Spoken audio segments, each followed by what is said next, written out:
Почитувани, добре дојавте. Два проекта, едниот европски коридор со најава за конкретни рокови, другиот децениска визија за енергетска независност. Може ли Македонија реално да ги изведе и двата? Или едниот пак го исклучува другиот? Каде се преклопуваат трасите?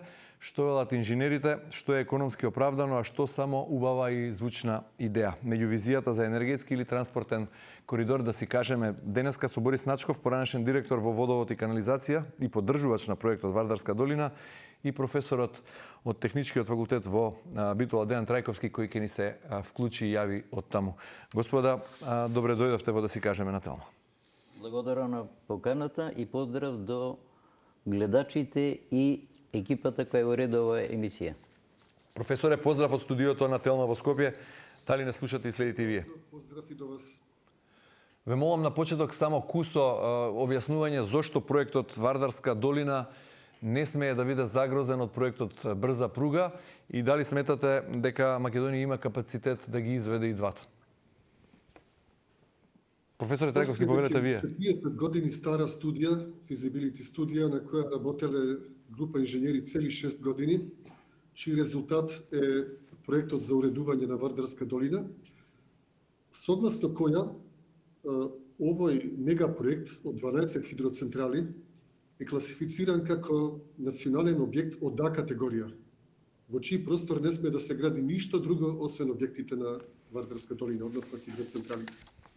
Меѓутоа, загрижува што во последно време, слушам од разни представници на власта, дека тие имаат намера да ја градат брзата пруга токму во потечението на реката Вардар, значи паралелно на постоечкиот колосек, да додадат уште еден втор колосек. А тоа директно би загрозила нашата енергетска еднина. Односно, не би постоела можност да се изгради Вардарска долина. Јас не сум сигурен дека е така, бидејќи имаше пратеничко прашање од пратениците од опозицијата пред неколку дена во парламентот, каде се бара до објаснување, односно информација од министерот за транспорт и вице-премиер Николовски, што е со физибилити, до каде е физибилити студијата, до каде е студијата, изборот на трасата, роковите. Самиот Николовски во едно интервју на крајот од септември вели дека во однос на трасата, тој уверува, би можел да го цитирам или да го парафразирам накусо, кога се проектира мора да бидат одбегнати објектите од А категорија, а браните се секогаш од А категорија, што значи дека нема да бидат загрозени овие објекти. Тоа е изјава на Николовски, претходно и министерката за енергетика вели дека проектот Вардарска долина не е напуштен. Меѓутоа, факт е дека инженерската јавност во Македонија се мобилизираше околу ставот, позицијата дека брзата пруга не смее да биде на трасата што минува низ потечението на Вардар, односно во делот на проектот Вардарска долина. Дали мислите дека едниот проект го исклучува другиот, односно дека брзата пруга го загрозува директно Вардарска долина? Не мора да го загрози проектот ако се направи како што треба. Меѓутоа, последната изјава од директорот на Македонски железници инфраструктура беше дека брзата пруга ќе се гради покрај постоечкиот колосек. Значи, тоа е директно спротивно на изјавите на министерот. И сега, зошто велиме дека не мора нужно брзата пруга да ја загрози Вардарска долина? Затоа што дури и во проектот за уредување на Вардарска долина е предвидено изместување на 79 километри колосек, од што 10 километри тунели, надвор од коритото на реката Вардар, со што не би била загрозена, не би бил загрозен целиот проект. Тоа не би чинело премногу. Значи, доколку се одлучат само на еден колосек, зашто и нема ни потреба, можам и тоа да го образложам по-детално, зашто нема ни потреба од два колосеци, и воопшто не и од брза пруга. Значи, доколку се одлучат за единичен колосек, тоа би значило само околу 2 до најмногу 3 милиони евра по километар обична пруга, односно околу 30 милиони евра за тунели по километар. Професоре, пред да навлеземе во деталите и конкретните пресметки, сакав само една генерална оценка од вас да чујам зошто проектот Вардарска долина е толку важен и не смее да биде доведен во прашање од страна на проектот Брза пруга. Ке ви дадам можност во продолжение да елаборирате во детали, како што рековте, и зошто сметате дека не треба да се гради воопшто брза пруга, односно две траси од железничкиот коридор. Претходно да му дадеме збори на господин Начков, кој е со мене во студиото. Зошто според вас Вардарска долина е мега проект, важен за Македонија, кога еве и после 50 години откако е првата физибилити студија направена и прв пат ставен како приоритет за енергетската иднина на Македонија битен, нема ништо во реализација. Најпрво да кажем, без сум бил генерален директор, технички директор во водот. 37 години работам во ова дејност со водите. Чувствувам морална обврска да зборам за водите, затоа што во моето школување вложила државата. А јас треба да зборам и да бидам погласен, да информирам, да ги информираме надлежните, за да се работи како треба. Ако се остане старата траса, се поништува проектот Вардарска долина. Зошто е проектот Вардарска долина најзначаен? Со проектот Вардарска долина се предвидени 12 хидроцентрали, 2 брана Градец за кој има главен проект и браната Велеска и Башино село за кој има идеен проект. Тие не мора да се реализира. Таа може да се реализира брана по брана. Меѓутоа, тоа е се само на хартија и 50 години е така. Значи има, рековме за ово, 50 години. Најважниот за време на кралството Југославија се збори за Вардарска долина. За време на Анте Марковиќ е кажано дека тој најважниот проект за Република Македонија. Затоа што со проектот Вардарска долина целата вода сега им испуштаме на грците, а имаме обврска да им испуштаме биолошки минимум согласно меѓународните норми, тоа е 15 кубика во секунда, сега целата вода им испуштаме. Затоа што со проектот Вардарска долина се обезбедува вода за водоснабдување, вода за енергетски користење, вода за наводнување, вода за индустрија и вода за сите други потреби. Водата е основна животна субстанца, незамелива и ограничена, а вода треба да пијат и нашите деца и внуци и во исправна состојба да оставиме на идните генерации. Без вода нема ни работа, ни развој, ни обстанок на општеството. Добро, проектот Вардар Морава Дунав, значи станува збор за проектот Вардарска долина, бил грандиозна идеја за геополитичките околности, дури како што рековте од кралството Југославија во крајот на 19-тиот и почетокот на 20-тиот век, и во тоа време бил поддржан од тогашната држава Австро-Унгарија како начин на заштита, односно на тампон зона, да се спречи на некој начин доминацијата на Турција во Црното море или на руската доминација на полуостровот Крим, а геополитиката е слична, односно околностите од геополитички аспект се слични и денес. Професорот Дејан Трајковски на Facebook на својот профил напиша дека брзата пруга низ клисурата и проектот Вардарска долина со 12 хидроцентрали взаемно се исклучуваат, иако централите се високо профитабилен проект, а пругата е чиста загуба. Јас би ве прашал и двајцата тука, зошто мислите дека Македонија треба да избере водна енергија од Вардарска долина во време кога во Европа се погласно и помасовно се затвораат или се ревидираат, односно се реконструираат малите хидроцентрали и се повеќе се преминува кон соларно и ветерно производство на енергија. Дали ние доцниме со години и дополнение на ова проектот Вардарска долина, кој го сметате за многу исплатлив, е се уште само на хартија, се уште е само романтична идеја, и во таа смисла е прашањето. Дојдовме до клучното место за потребата и оправданоста на хидроенергијата. Имено ни предстои енергетска транзиција кон обновливи извори на енергија, во кој тежиштата ќе биде ставено на фотонапонските и ветерните централи. Меѓутоа, да не заборавиме дека сончевите електрани ноќе не произведуваат струја, нивниот аутпут е намален драматично во зима, додека ветерните централи, иако многу добро сезонски се комплементираат, се надополнуваат со фотонапонските централи, сепак претежно генерираат моќност во зима, додека во лето помалку. Така, значи, лето-зима тие се компензираат. Меѓутоа, варијациите во текот на едно деноноќе се големи и драматични. И од тие причини е потребно складирање на енергијата. Е тука доаѓа местото и улогата на хидроенергијата. Имено, за да ја складираме енергијата од фотонапонските централи, би било потребно да изградиме барем една голема реверзибилна хидроцентрала, за која што зборувавме во контекст на Чебрен порано. И тоа гледате дека нашата власт ни тоа не сака да го гради. Но еден ваков мегапроект со хидроцентрали, дури обични акумулациони хидроцентрали, може во голема мерка да ја намали потребата за складирање на енергијата.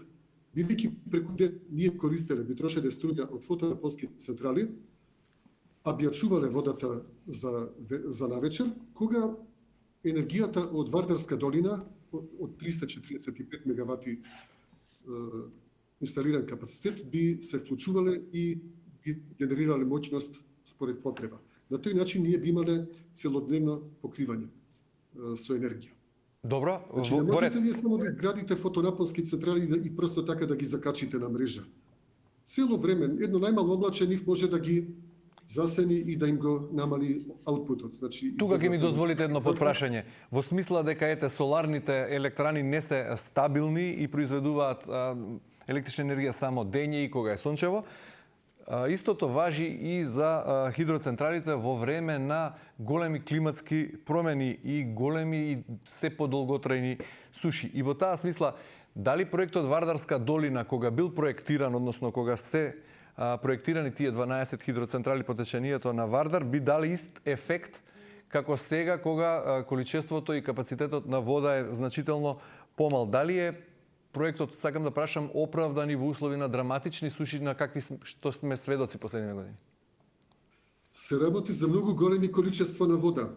Имено годишниот проток на реката Вардар е доволен да наполни 2,5 преспански езера. Тоа е навистина зачудувачки податок. Меѓутоа, таа вода, тоа количество на вода собирано преку зима и акумулирано, ние можеме да го потрошиме по желба, значи, односно според потребите во текот на целата година. Значи, едноставно не може да се доведе во прашање потребата од хидроцентралите. За разлика, да речеме, од брзата пруга, која има сериозни проблеми со исплатливост. Да кажеме само доколку дозволува времето. Повелете. Вардарска долина е еден високо профитабилен проект со многу висока внатрешна стапка на принос на поврат на инвестицијата. Дури ако ја продават енергијата по 110 евра по мегават час, колку што моментално изнесува, дури да изградиме Вардарска долина без меѓународни грантови, таа би имала внатрешна стапка на поврат на инвестицијата од 21%. Меѓутоа, тоа е така само на хартија. Професоре, студиска фаза е 50 години, повеќе од 50 години. Повеќе би рекол романтична идеја. Државата нема никаква полза од проектот Вардарска долина со години и сега ние браниме нешто што не постои од нешто што е со реални рокови. Најавите се дека брзата пруга би профункционирала за 5 години. Дозволете да го поставам прашањето. Брзата пруга би профункционирала во рок од 5 години, односно би била изградена и би го зголемила приходот на македонски железници од сегашните 12 милиони на 120 милиони евра. Приходот не значи апсолутно ништо. Моментално ние имаме македонски железници инфраструктура, има околу 4 милиони евра приходи, а има 12 милиона евра трошоци. Значи приходите покриваат од 31% од трошоците. Разликата се покрива од буџетот. Значи тоа е чист загубар. А точката на нулта профитабилност на железницата се наоѓа некаде на околу 4 до 5 милиони тони стоки превезени во текот на една година. Моментално ние имаме 858.000 тони. И тоа е во постојано намалување, без наговестување дека тоа наскоро ќе се зголеми. Додека, значи тоа ќе генерира чисти загуби. Зборуваме, значи, за точка на нулта профитабилност со постоечката пруга. Додека ако градите вие нова пруга, за да се исплатува таа од добивките, би бил потребен проток, односно промет на стоки од 30 милиони тони годишно сега, со тоа што би требало да нарасти до 50 милиони тони годишно после 20 години. Но тоа е невозможно. Цела Романија нема толкав промет на стоки. А не заборавајте дека Романија и Бугарија градила со 75% европски грант, а ние сакаме да градиме без $1 европски грант, односно целосно со наши пари. Ми одговоривте дека Вардар има проток на вода за да наполни 2 преспански езера. Дали е тоа пресметано и по сушите во изминатите години, односно постојат ли независни студии или вие дали сте пресметале лично кои покажуваат дека Вардарска долина е економски исплатлива и во 2025 година, а не во 1981. И ако е така, зошто ниту една влада, 35 години од независноста, не нашла економска сила или начин да го стави во реализација овој проект? Дали станува збор за политичка волја, незнаење или нешто друго? апсолутно исплатлива. Се уште, значи, протокот не е драматично намален. И понатаму ќе продолжи да биде. Значи, велиме, во сегашни услови таа река е способна да наполни 2,5 преспански езер. Зошто не изградиле досега? Од секогаш била во план. Меѓутоа, од секогаш постоело тоа ривалство меѓу македонски железници и електростопанство на Македонија. Заради постоечката пруга никогаш не се одлучиле енергетските власти на градба. Меѓутоа, како што рековме, не мора да се исклучат тие два проекти. Доволно е само да се измести пругата на 79 километри и не само тоа, туку самата Вардарска долина од своите приходи, односно добивките, ќе може да ја отплати таа релокација на пругата на тие 79 километри. Значи без никакво задолжување. Дури и со изградба на тие 79 километри колосек, пругата, односно Вардарска долина би се исплатила за 13,5 години. А дури и тунелите, ако ги додадеме, за околу 15 години. Која е проектираната моќност е меѓу 900 и 1000 мегавати? Вкупната моќност на 12 централи е 324 мегавати, но многу побитно е годишното производство на енергија. Тоа изнесува околу 1309 гигават часови. Моментално со намалениот проток може би паднало на 1200 гигават часови. И тоа е се уште 20% од нашиот бруто конзум. Значи Македонија без никакви термоцентрали, без никакви гасни централи би можела 2 до 3 месеци во годината да преживее само од Вардарска долина. Но тука се и фотонапонските, ветерните централи кои треба да се градат. Значи тоа е толку итна потреба за Македонија, што сите наши ресурси државни би требало да се посветат токму на овој проект. Никакви брзи пруги. Односно, можеме да направиме еден колосек, колку сосема да не ја запустиме пругата. Меѓутоа, главниот акцент треба да биде ставен на Вардарска. Ајде за брзата пруга малку подоцна. Сега господинот Начков ви сакал да го прашам, бидејќи рече дека целиот свој професионален век го посветил на водата и дека водата е природен ресурс со кој не смееме да се играме. Во Европа моментално е тренд да се откажуваат големите акумулации поради нарушување на биодиверзитетот и промената на екосистемите. Зошто Македонија би одела сега спротивна на овие модерни европски трендови, а кога станува збор за водата, водата е неизоставен дел и од овие екосистеми, водата исто така дел од екосистемот за кој сите треба да се грижиме. Горан, проектот Вардарска долина, најновиот, еве го, е во бивши Елем, правен во 2017 година од страна на французите. Притисоци може да има од разни меѓуполитички ова. Меѓутоа, тие не се мешат кај ќе биде трасата. Не смееме да им одземеме еднината на нашите генерации. Реков, за Градец има главен проект, за Велес кај Башино села хидроцентрала Велес има идеен проект. Еве само ќе ви ги кажам капацитетите. Браната кај Велес е 59 метри висока со 64 милиона кубика. Тоа е голема брана. Критериум, што е голема брана? Има три критериуми. Ако во круната е повеќе од 500 метри, ако е повисоко од 50 метри, од 25 метри и ако има запремено од 3 милиона кубика. По сите критериуми, ова е висока брана. Браната Градец. Добро, и таа е висока. 33 метра висока, 43 милиона кубика. Тоа е водата е иднината на Македонија, најважниот стратешки. Јас не размислувам како професор што вика пруга не иде. Секоја држава треба да има пруга и за патнички товарен. Меѓутоа не смееме да брзаме со градење на пругата, треба да се дигне надвор од Вардарската долина овој проект да не го наруши. Ово е еднината на Република Македонија. Добро. И сега да кажам само уште друго. За ова има пишувано многу, со кој лично не се знавам. Јордан Ставров, дипломиран градежен хидроинженер, мој колега. Да, и колумни во Нова Македонија пишувано на темата. Проект менаџер на ова и замолува во многу културна форма. И вика, оценка треба да дадат градежниот факултет, затоа што таму сме учеле хидротехнички објекти, тоа се браните и другите објекти, се учи предмет искористување на водни сили, тоа се хидроцентралите,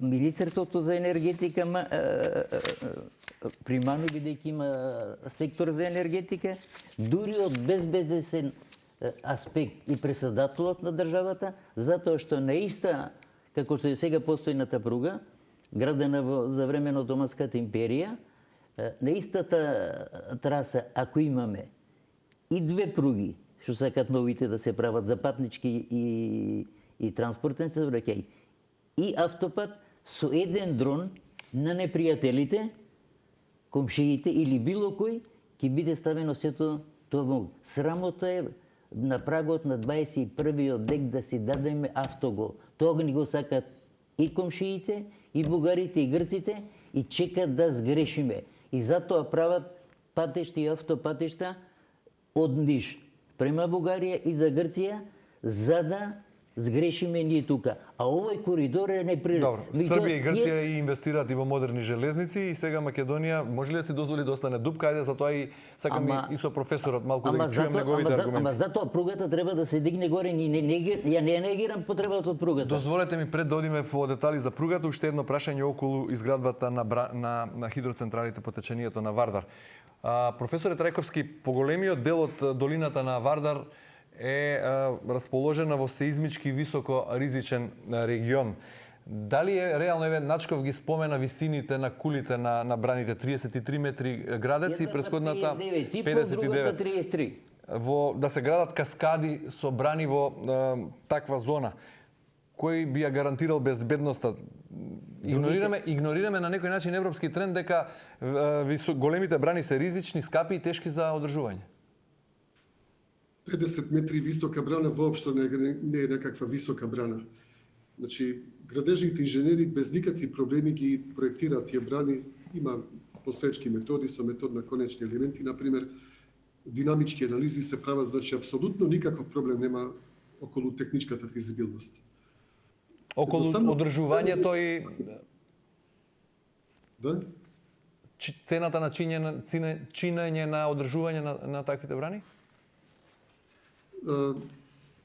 Типичната цена, односно трошоците, оперативните трошоци се некаде околу 15% од бруто приходите. Значи сето тоа е пресметано, влезено е во економските анализи, така што, како што реков, централите би се исплателе после 10,5 години, самите централи, а заедно со железничкиот колосек за 15 години. После 20 години, после периодот на отплата, значи не само што целата Вардарска долина би била отплатена, туку би имале уште и 825 милиони евра чиста добивка.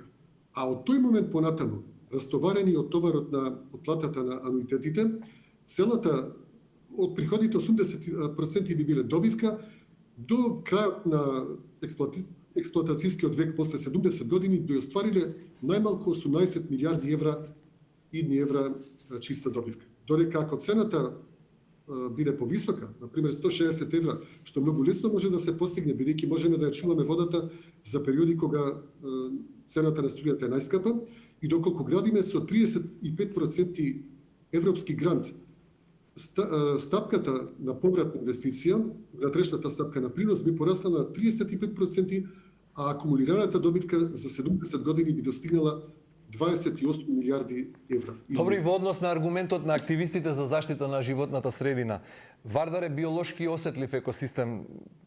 Би се уништиле цели речни коридори, биолошка разновидност, колку населени места во течението на Вардар би требало да бидат преселени или одстранети за да се реализира проектот Вардарска долина? Не, ништо нема да биде уништено, све док ни се постоечките хидроцентрали на Црн Дрин, Глобочица, Шпиле. Тие имаат посебен опточен канал, преливен канал, кој што обезбедува биолошки минимум на вода во реката. Има решетки пред самите турбини, значи никакво загрозување на живиот свет не може да се случи. Сега, значи, секаде во целиот свет, Кина масовно гради, например, хидроцентрали. Тоа е најблагородниот вид на енергија, тоа е највисоко квалитетна енергија. За разлика од сончевата енергија, односно фотонапонските централи, дават ниско квалитетна енергија со голема варијабилност, односно волатилност на аутпутот, додека хидроцентралата имате предвидлива и, што е најважно, управлива моќност во текот на едно деноноќе. И, што е најважно, е многу исплатливо. Затоа што само 20 евра по мегават сат коштаат трошоците за одржување откако еднаш ќе биде отплатена инвестицијата. Значи никаков проблем нема со живиот свет. Што рекав, во цела Македонија имаме многу хидроцентрали и никаде до сега немало никаков проблем. Добро, во однос на пругата, во време кога Србија и Грција инвестираат во модерни и брзи железници, може ли Македонија да си дозволи да остане дупка меѓу две држави со брзи пруги? Вие велите брза пруга воопшто не ни треба, и тоа исто така во ера кога Европа бара брзо поврзување, а ние ризикуваме да останеме заобиколени и да го загубиме статусот на транзитна земја на линијата на Коридорот 10. Да зборуваме со факти. На 25 ноември, значи пред една недела, Грција, Бугарија и Романија потпишале трипартитен договор за изградба на железнички коридор, поточно мултимодален коридор север-југ. Значи целта е сосема да се избегне трасата низ долината Вардар-Морава, низ Македонија и Србија, и целиот железнички сообраќај од Грција кон источна и централна Европа да се одвива низ територијата на земјите на Европска унија, односно низ Бугарија и Романија. Значи тие воопшто немат никаков план да градат ниту да го насочат сообраќајот од кај нас. Избегнуваат 3 царински контроли. Значи кај нив не е проблем техниката, километрите, минутите на возење. Проблемот е во царините, во времето на чекање. Едноставно тие не сакаат да имаат работа со земји кои не се членки на Европска унија. Јас да кажам. Понатаму, најблискиот пат до Унгарија од пристаништата не од Атина или од Пиреа, туку од пристаништето Риека, а моментално се гради и при крај двоколосечна пруга од Риека кон Загреб и понатаму до Будимпешта. Значи, поморскиот транспорт е 3 до 4 пати поевтин од железничкиот и се плови до каде што најдалеку може да се стигне и само оној дел од патот кој што не може да се помине со брод се поминува со железница. Понатаму за Виена, ете, и тоа е Централна Европа. Најблискиот пат им е од пристаништето Трст, Монфалконе. Тие се оттука 1 до 2 часа возење со воз. Додека преку Македонија, едноставно никој не би се одлучил. Таа пруга би имала значајно само регионално. Што сакате да кажете дека Европа самата го минира проектот Коридор 10? Се извинувам? Што сакате да кажете дека Коридорот 10 нема иднина и дека Европа самата тоа е свесна и го стимулира тоа? Па така е, Европска унија кренала рација од Коридорот 10. Нив тоа воопшто не ги интересира. Север-југ коридорот низ Грција, Бугарија и Романија е паралелен коридор и таму ќе биде тежиштето на транспортот. Поранешната влада потпиша спогодба, меморандум со Србија за изградба на брза пруга и таа и поранешната влада, сегашната опозиција го поддржува проектот брза пруга.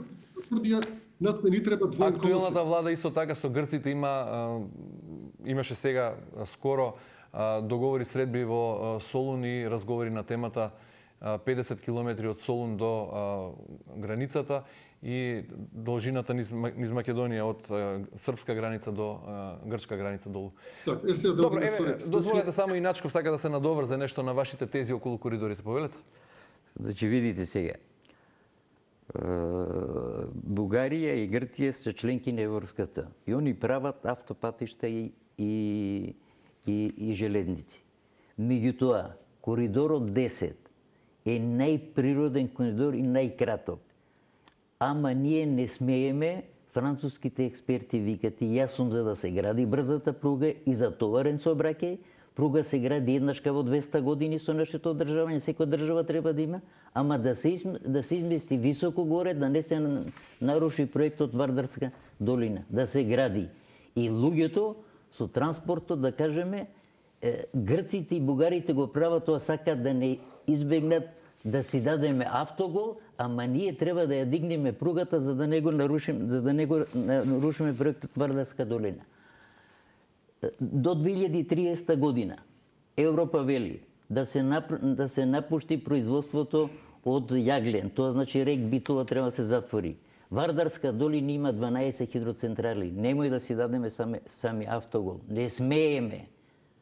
Премиерот работи 24/7, меѓутоа затоа има 20 министри, директори поставено. Он нема време да чита, али другите има да читат и мора да го прочитаат знаењето на експертите што знаат.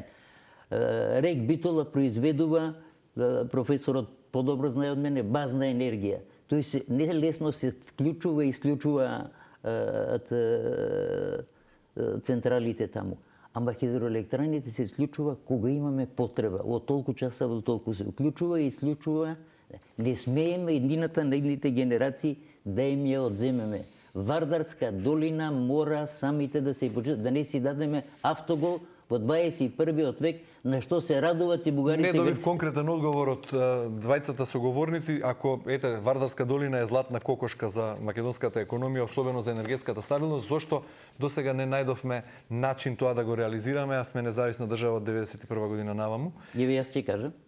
Кусо одговорите, бидејќи сакам да... Затоа што како има пари, властите одлучуваат и не смееме со локацијата да ја нарушиме. Како има пари, ќе се гради брана по брана. Не мораме ние сите 12 на едно. Ќе направиме прво.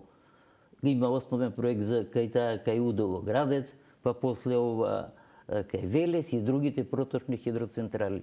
Значи, ние не викаме кога ќе се градат. Не, брзите решенија се килеви решенија. Треба да се почитува мислењето на стручните и компетентните луѓе. Реков дека Велец е 59,5 метри, 64 кубика, а Градец е 33 метри, 43 милиона кубика. Не смееме да се дозволиме таква луксус, да си дадеме автогол и да си дадеме и да се самопоништиме. Луѓе кои ја градат, значи перспективата е во хидропотенцијалот и панелите што се градат. Добро. Луѓе кои градат панели за производство на електрична енергија, кажа професорот, кога нема сонце навечер, луѓе кои градат на плодно земјиште, ќе купуваме патлижани по 200 денари. Професоре Трајковски, во однос на тоа дека Европа го напушта и е за неа веќе неважен коридорот 10, дали Македонија токму преку брзата пруга има шанси да се врати? И што велите за аргументот кој го кажуваат промоторите на таа идеја дека ќе се зголеми значително приходите на македонски железници? И на крајот уште едно вака како дополнителна провокација, пругата има предвидено рокови, наредна година треба да почне изградбата, за 5 години да заврши. Има предвидено и пари од британскиот кредит. За Вардарска долина, еве, рековме повеќе пати, повторив, е романтична идеја повеќе од со децении. Веќе нема инвеститор, нема тендери, нема рокови. Во таква ситуација, ако државата, бидејќи е мала и финансиски слаба и немоќна, и ако двете визии се судираат и мора да се избере една, зарем не е логично да попушти онаа за која има по-конкретни работи и е по-реална, по-видлива, по-изводлива? Реална опција е токму хидроцентралата. Пругата сигурно не е реална опција. Имено никогаш тој сообраќај, тој проток нема повеќе на стоки да се врати низ Македонија, штом проработи паралелниот коридор север-југ низ Бугарија. Зошто ако стоките транзитираат многу брзо со 100 километри на час низ Македонија, некој би ја заобиколувал Македонија, ако имаат опција да врват тука и да го скусат патот? Ама тоа воопшто не е важно, тоа е политичка одлука. Тие не сакаат да губат време со царинење на граници со земји кои не се членки на ЕУ. Значи, ние моментално имаме само половина милион тони промет од пакетското пристаниште Пиреја низ Македонија. Имам документ кој можам да го презентирам од грчките железници. Во 2021 година вкупниот промет од пристаништето Пиреја кон Централна и Источна Европа изнесувал 180.000 контейнери, односно околу 1,8 милиони тони. Додека последнава година тој опадна на само 0,5 милиони тони, бидејќи целиот сообраќај беше пренасочен кон Риека и Трст. Значи, може само да тоа опадне, а не да порасне тој промет. Значи, не станува збор за никакви 100 милиони евра приходи. Па дури и да ги има, тоа би одговарало на 5 милиони тони стоки промет, меѓутоа тие 100 милиони ќе донесат само 2 милиони добивка. Значи, имате огромни трошоци, точката на нулта профитабилност е на 5 милиони тони годишно. Значи, не можете вие да ги отплатувате ануитетите, а ануитетите годишни се 200 милиони евра за кредитот за брзата пруга. Како вие со 2 милиони евра добивка пред начување, амортизација, ќе отплатувате ануитет од 200 милиони евра? Па никако. Додека Вардарска долина ќе се отплатува сама себе си. Така да после 20 години не само што ќе се отплати, туку ќе остави 820 милиони евра чиста добивка.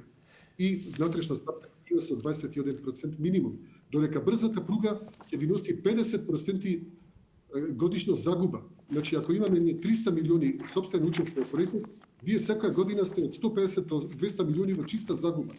И за 22 години, колку што ќе трае периодот на отплата на кредитот, вие нема да отплатите ништо од самата пруга, односно ќе генерирате 3,5 милиарди евра загуба, кои што ќе мора државата да ги плаќа од буџетот. А бидејќи ние имаме голем буџетски дефицит, ќе мораме да се задолжуваме за рефинансирање на тој долг. И ние никогаш нема да можеме реално да го отплатиме. А за да не остане проектот Вардарска долина само на хартија, колку чини сега, според сегашните цени на градба, реализација или почеток на реализација или изградба во фази на проектот Вардарска долина?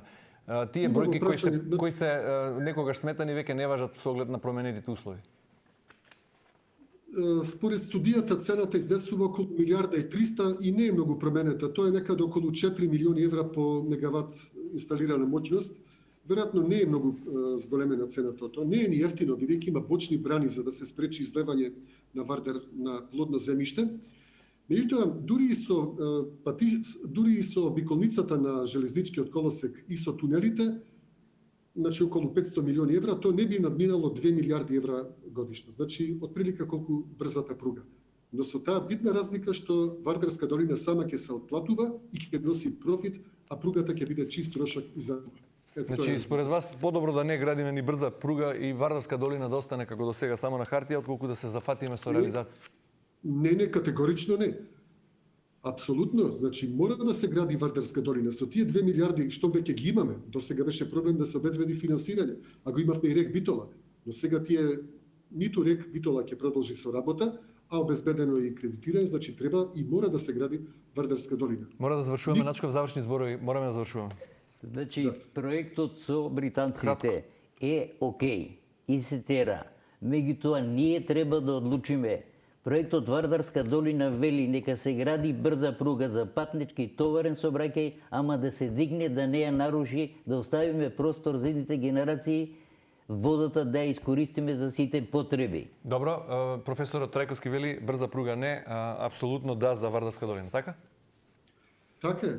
Гледате, дури ни Србија нема да гради двоколосечна пруга од Ниш кон границата со Македонија. Бидејќи е многу тешок теренот низ Граделичка клисура, нема никакво наговестување во никакво. Не мораме да завршуваме. Иднина дека таму ќе биде изграден втор колосец. Ќе би граделе два колосеци, кога ни грците немаат намера да градат два колосеци до и до мене. Имено таму според на грчката железница е предвидена само замена на железничките шини и Професоре, морам да ве прекинам, влеговме во терминот на следната емисија. Да, ја видовте дискусијата што го отвори најважното инфраструктурно прашање за следните децении.